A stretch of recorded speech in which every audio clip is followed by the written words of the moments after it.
দিদি আমার ওটসটা রেডি করেছো তো, আর আমার জুসটা? দিদি বলছি 3 মিনিট দুধটা গরম করেছো, স্কুলে যাবে। একা হাতে আমি রান্না করতে পারছি না এতগুলো, আসলে মা বলেছে তো। বাবা, একা হাতেই তো করে এসছো গো এতদিন, আজকে আবার হঠাৎ মুখ খুলছে। সম্পত্তি পাওয়ার কথা উঠেছে না, তাই দিমাগ বেড়েছে। ছোট লোক বাড়ির মেয়ে বলে কথা। কই বদি, দেখি বিয়েতে তোমার বাড়ি থেকে কি কি পাঠিয়েছে। এই মা, একটাও সোনার গয়না নেই। আমাদের বাপের বাড়ি থেকে 1 লরি করে সোনা পাঠিয়েছিল। আর কি শাড়ি কি পাঠিয়েছে? এই মা, এগুলো তো সব ছাপা বাটি প্রিন্টের শাড়ি। ইস, গরিব ঘরের মেয়ে।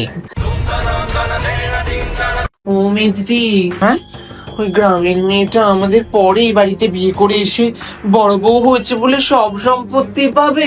চিন্তা করিস না ছোট, বেঁচে থাকলে তো সম্পত্তি পাবে। বদি, তোমাকে মা ডাকছে, তাড়াতাড়ি যাও, আমরা দেখছি তোমার ডালটা। যাও যাও। ডাল রান্না করছে, ডাল খাবে? বেশাও।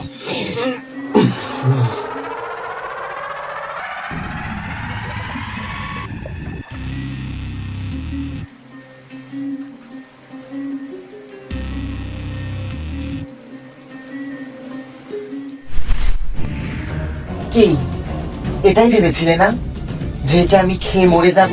ছি, লজ্জাও করে না বলো? এনো দিদি, তুমি কি একটা এই শোনো না গো, বলছি তোমাদের বর্দার জন্য একটু আলু ভাজা করে দেবে। আলু ভাজা? বাবা, হঠাৎ আলু ভাজা কেন গো? যার রান্না হয়েছে তাই খাবে। কম মাইনে কম খাবার। সম্পত্তি পেয়ে যাবে, কিছু একটা করতে হবে। কিছু একটা ভাবো, পেয়েছি। কারেন্ট শক হয়েছে, এবার কারেন্ট শখে বড় গিজারটা চালাতে হবে। কেমন লাগছে?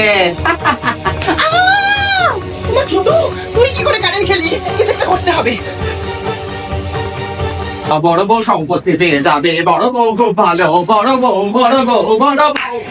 বড় বউকে এবার সবার সামনে ছোট করার সময় চলে এসেছে। মা, আপনার এই সোনার পুষ্প পাতার নেকলেসটা খুঁজে পাচ্ছিলেন না? চলুন না একবার বদ্দির আলমারিতে চেক করা যাক। আমি চুরি করিনি। কোথায় রেখেছো? ওখানেই তো রেখেছিলাম। পাচ্ছি না তো। তোমরা কি এটা খুঁজছো? ওই ওই তো, ওই তো বদ্দির কাছেই আছে। এটা আমি তোমার আলমারি থেকে পেয়েছি ছোট। আমি চুরি করিনি, তুই তো চুরি করেছিস ছোট। আর তুমি হেসো না মেজো, ডালে যে বিষ মিশিয়েছিল সেই বিষের বোতলে আমি তোমার ফিঙ্গারপ্রিন্ট পেয়েছি। পুলিশ অফিসার, এদের দুজনকে নিয়ে যাও। পুলিশ? তোমাকে দেখে নেব।